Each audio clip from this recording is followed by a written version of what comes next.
Babat Giyanti karya Raden Ngabdi Yasadipura 1 episode ke-61.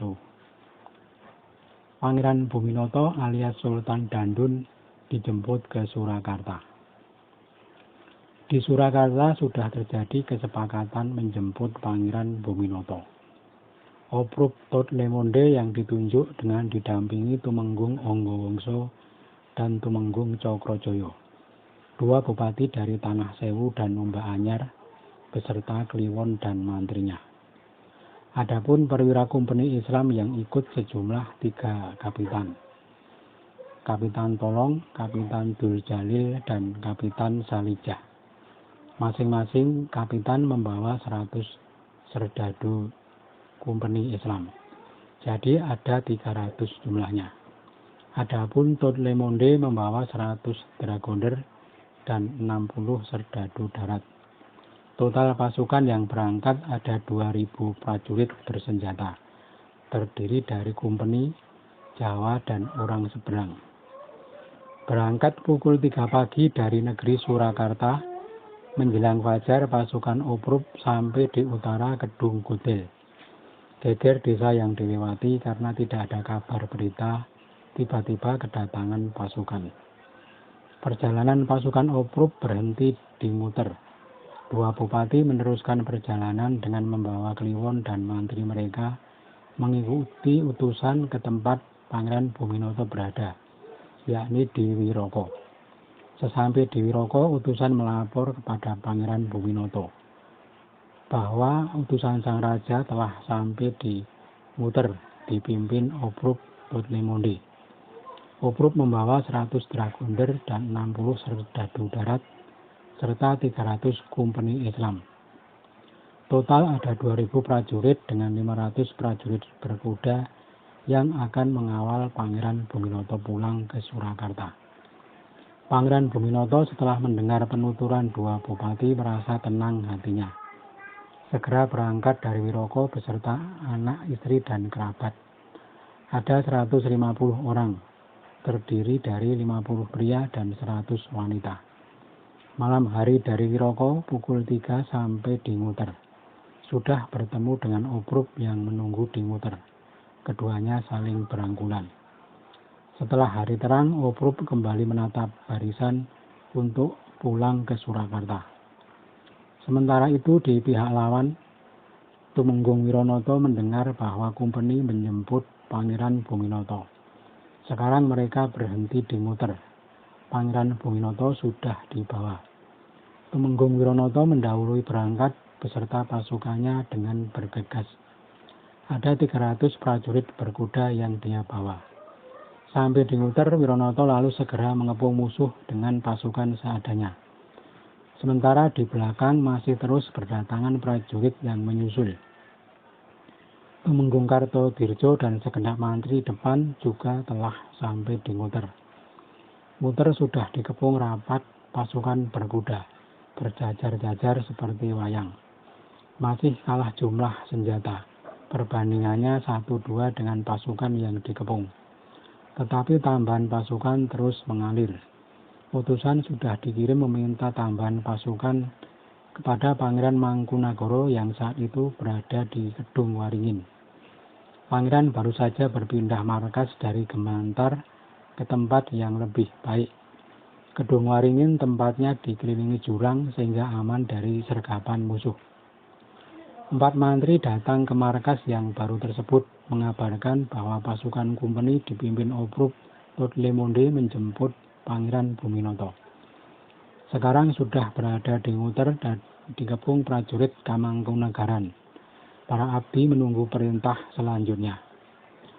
Pangeran Mangkunagara kaget dan berkata, "Hei utusan, katakan segera kepada Wironoto dan pasukannya. Kalau kuat, pukullah. Kalau tidak, maka ikutlah saja. Aku akan segera menyusul." Bende ditabuh sebagai tanda mengundang pasukan. Di saat yang sama, utusan melesat dari Kedung Waringin. Sesampai di Muter, segera memberitahukan perintah Pangeran Mangkunagara. Terus merangsek para bupati. Kompeni pun menyambut. 2 meriam disiagakan di selatan dan utara. Yang mendekat ditembak meriam di utara. Yang di timur menyerang. Bingung pasukan Company. Lalu berangkat perlahan dari Nguter. Barisan Dragonder berada di depan. Meriam diletakkan di belakangnya. Dari Nguter sudah jauh berjalan sambil terus diikuti oleh musuh. Musuh terus mengikuti di belakang dan terus ditembaki. Musuh tampak menjaga jarak karena kalah jumlah pasukan. Mereka terus mengikuti sambil bersorak dari arah utara, timur, dan selatan. Sesekali sambil memberondong dengan tembakan. Jatuhnya peluru seperti hujan. Pangeran Mangkunagara dari utara beserta pasukannya memacu kuda. Pasukan musuh sudah dikepung. Lord Lemonde dan serdadu Belanda berhenti untuk menghadapi serangan. Pangeran mendekat, ditembak sekali. Salah seorang mantrinya terluka. Joyo Prameyo betisnya terkena tembakan. Pangeran lalu memerintahkan agar musuh diserang pasukan darat. Mantri darat berperang darat. Sangat keras mereka bertempur. 3 serdadu Belanda tewas. Mayatnya diseret dengan kuda. Terdiam segenap pasukan Belanda yang melihat. Lord Lemonde berkata kepada Anggawangsa, "Hai Tumenggung, Anggawangsa, bagaimana maunya ini? Dalam perang kok tidak hati-hati? Terlihat Bapak tidak serius." Anggawangsa menjawab, "Tuan, hati saya tadi miris. Ketika sudah bertempur, rasa takut hilang. Tapi kali ini ketemu musuh yang berbobot. Tuan, Anda sudah pernah bersama dengan saya berperang melawan Mangkubumi. Tidak seperti itu perilakunya." Pangeran Mangkubumi ditembak sekali langsung bertarung dengan keris. Musuh yang ini hanya berputar-putar saja. Tersenyum Lord Lemonde. "Lalu perang seperti apa yang Bapak mau?" Pelan menjawab Tumenggung Anggawangsa. "Lebih enak kita sambil berjalan saja. Tidak apa seperti perang anak kecil." Lord Lemonde sudah tenang, pasukan sudah kuat, nyaman sambil berjalan. Berondongan musuh terus datang, tapi tampaknya hanya menggertak saja untuk menakut-nakuti. Ribut-ribut tapi tak mengenai. Mereka tetap menjaga jarak karena kalah jumlah. Walau demikian, pasukan Company menjadi sangat repot. Tidak bisa mendapat makanan, tidak bisa tidur pula. Bermalam di Tanjung semalaman selalu dihujani tembakan dari arah utara, selatan, dan timur. Pangeran Mangkunagara memerintahkan untuk terus mengganggu. Karena tak mendapat makanan, pasukan Surakarta hanya makan roti bekal dari kota. Paginya pasukan Surakarta berangkat lagi. Musuh masih berbondong mengikuti di belakang. Seekor kuda terkena peluru. Yang naik tidak kena tetapi ikut jatuh.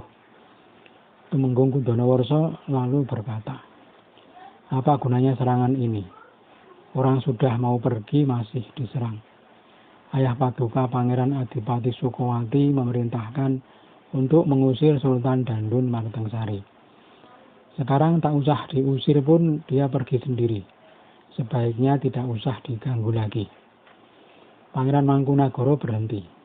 Hanya pasukannya yang terus mengikuti musuh untuk mengganggu mereka.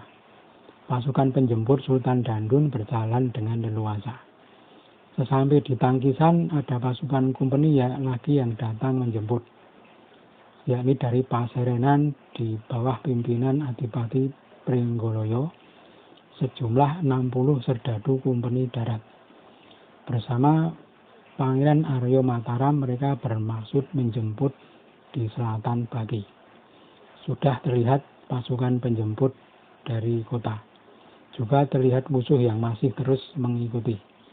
Sama-sama sudah menyeberang di Picis.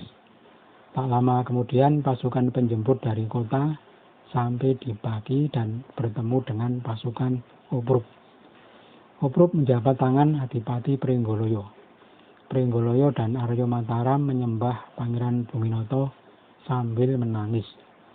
Mereka berdua prihatin melihat keadaan Pangeran Buminoto yang mengenaskan. Setelah duduk nyaman, Pangeran diberikan tempat istirahat. Tempatnya di Tenggara Gading. bekas rumah Raden Wirayuda. 50 orang lelaki pengikut Pangeran Buminoto tampak kumal. Tak ada yang memakai pendok satupun. Sangat nista keadaannya. Katanya sanggup memusnahkan musuh. Ternyata hanya kere yang teronggok. Wujudnya tak pantas sama sekali. Sang raja menyuruh Obruk untuk memberitahu ke Semarang bahwa Pangeran Buminoto sudah sampai di kota. Ganti cerita. Pangeran Pamot yang berada di Gunung Katongan direpotkan 3 perkara.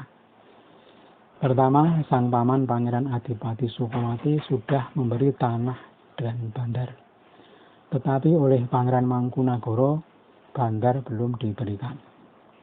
Kedua, yang menjadikan sangat prihatin karena dia mendengar bahwa Pangeran calon lurah kerabat akan dipegang oleh sang adik Pangeran Mangkudiningrat. Kalau benar demikian, maka sangatlah malu karena tunduk pada adik sendiri. Ketiga, yang membuat prihatin adalah dia belum berputra dan istrinya selalu merengek ingin punya anak.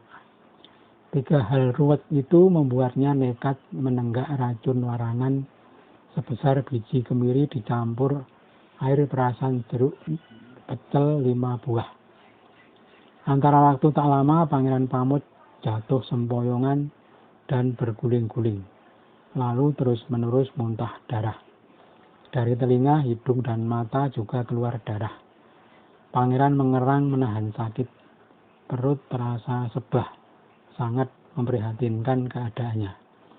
2 hari kemudian Pangeran Pamot tewas di Gunung Katongan. Para mantri memberitahu kepada sang kakak Pangeran Mangkunagara dan kepada sang adik Pangeran Mangkudiningrat. Pangeran Mangkudiningrat segera datang duluan di Katongan dan merasa sangat heran. Air matanya deras mengalir. Dari Kedung Waringin, Pangeran Mangkunagara juga sudah datang. Kaget sang kakak, tak menduga bakal terjadi yang demikian. Segera jenazah setelah dipulasara dikirimkan ke Mataram untuk dikuburkan di Panitian.